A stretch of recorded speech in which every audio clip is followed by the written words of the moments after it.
memberikan penjelasan ini yang tahap 1 dulu ya. Kalau tahap 1 itu yang kami lakukan adalah satunya itu untuk BRT, namun karena BRT itu KPM-nya sedikit, KPM-nya sedikit sehingga cepat dapat direalisasikan. Lalu untuk fisik itu memang berada di tahap 2. Tahap 2 fisik itu ada 5 bedah rumah, 2 TK-TPA. TK-TPA 2, bedah rumah 5, jamban 20 terdiri dari 4 dusun ke jamban tadi. Tapi alhamdulillah kami sangat bersyukur, hanya bergeser waktu saja karena cuaca yang tidak mendukung, sehingga di tahap 3 alhamdulillah semua terrealisasi dengan baik sesuai dengan apa yang kami harapkan.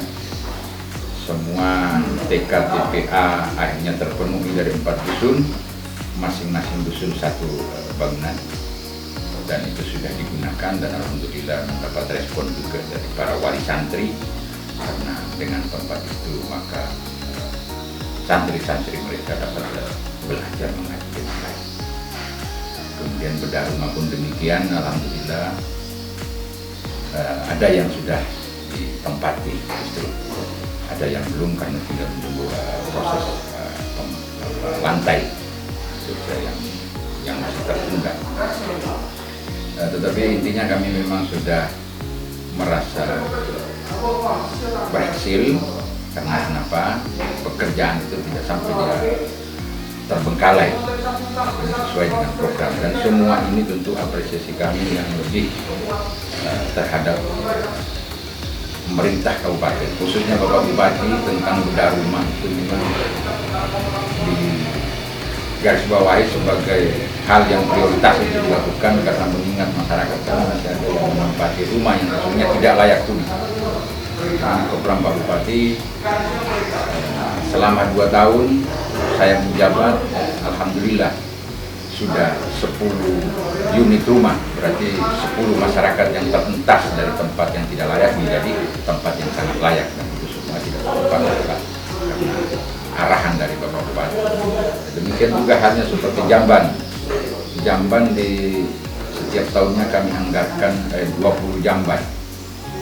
Berarti selang 2 tahun itu sudah tercipta 40 jamban, dan itu juga sudah dimanfaatkan semua. Tidak ada yang terkecuali. Dari tahap 1, 2, dan 3 menurut kami clear semua apa yang menjadi tanggung jawab desa.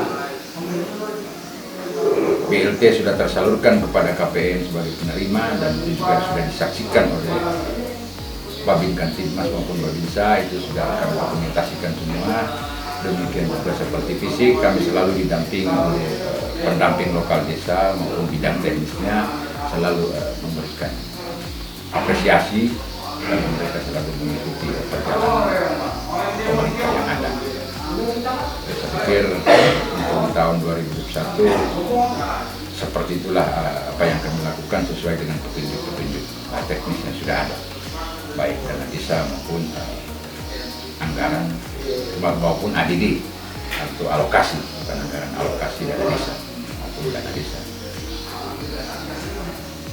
Berbicara tentang yang 8%, alhamdulillah itu pun juga sudah terpenuhi, dan pada saat kami menyatakan itu terpenuhi, kenapa? Pada saat asistensi alhamdulillah tidak ada masalah yang didapat.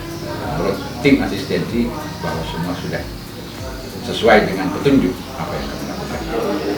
Saya pikir seperti itu. Mudah-mudahan harapan kami ke depan, semangat, spirit kami tetap akan bertambah dan selalu berupaya untuk merealisasikan yang terbaik tentunya untuk masyarakat desa kami. Itu harapan-harapan saya. Ya, saya pikir barangkali cukup sekian dulu apa yang bisa saya paparkan tentang anggaran khususnya di tahun 2021. Ya, mengenai Perpres 104 tentunya itu berbicara tentang petunjuk dalam hal penggunaan dana desa. Memang di situ ada 40% untuk BLT, 20% ketahanan pangan, dan 8% masih tetap berada di penanganan COVID. Dan untuk yang 40% BLT, saya sebagai kepala desa di sini memang merealisasikan itu semua, dan berarti saya harus menyiapkan KPM sebanyak 114 orang. Terkadang ada pertanyaan, kenapa harus sekian? Alasan saya simpel, karena mengingat adanya ancaman baru, yakni varian baru yang disebut dengan Omikron, yang kami belum tahu kedahsyatannya seperti apa. Sehingga kami, pemerintah desa, harus memberikan satu persiapan yang ekstra terhadap masyarakat. Nah, ketika terbukti nanti bahwa Omikron lebih ganas, kami tidak kaget karena masyarakat sudah kami siapkan untuk itu. Tentunya selain daripada vaksin, masyarakat juga harus mengkonsumsi makanan yang bisa membantu penguatan imun masyarakat itu. Itu yang pertama. Yang kedua, saya juga memikirkan masyarakat saya. Kenapa? Karena dengan kebijakan pemerintah yang telah meniadakan yang namanya SKTM. SKTM berarti surat keterangan tidak mampu, untuk khusus di bidang kesehatan. Itu ditiadakan namanya SKTM bagi masyarakat. SKTM hanya berlaku bagi pendidikan masyarakat yang mempunyai anak dalam pendidikan, dalam bangku pendidikan, baik SMA maupun sampai di bangku kuliah. Jadi SKTM hanya dapat berlaku di situ. Jadi dua alasan itulah yang mendasari saya kenapa saya menganggarkan atau memverifikasi sebanyak 114 KPM untuk penerima BLT itu tadi. Karena itu tadi alasan nomor satu, karena dengan ancaman Omikron yang juga di Jakarta sudah mulai menelan korban.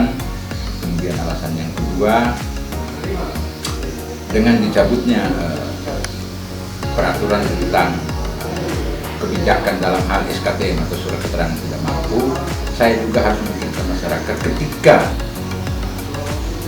tidak diberlakukannya SKTM, lalu ada masyarakat yang harus merujuk ke rumah sakit. Tentu mereka membutuhkan uang secara tiba-tiba. Maka dengan adanya BLT, saya juga bersyukur, berterima kasih atas Perpres 104 ini, artinya supaya kami dapat mempersiapkan masyarakat baik dari segi kesehatan maupun dari segi keseharian atau ekonomi. Itu penjelasan saya tentang Perpres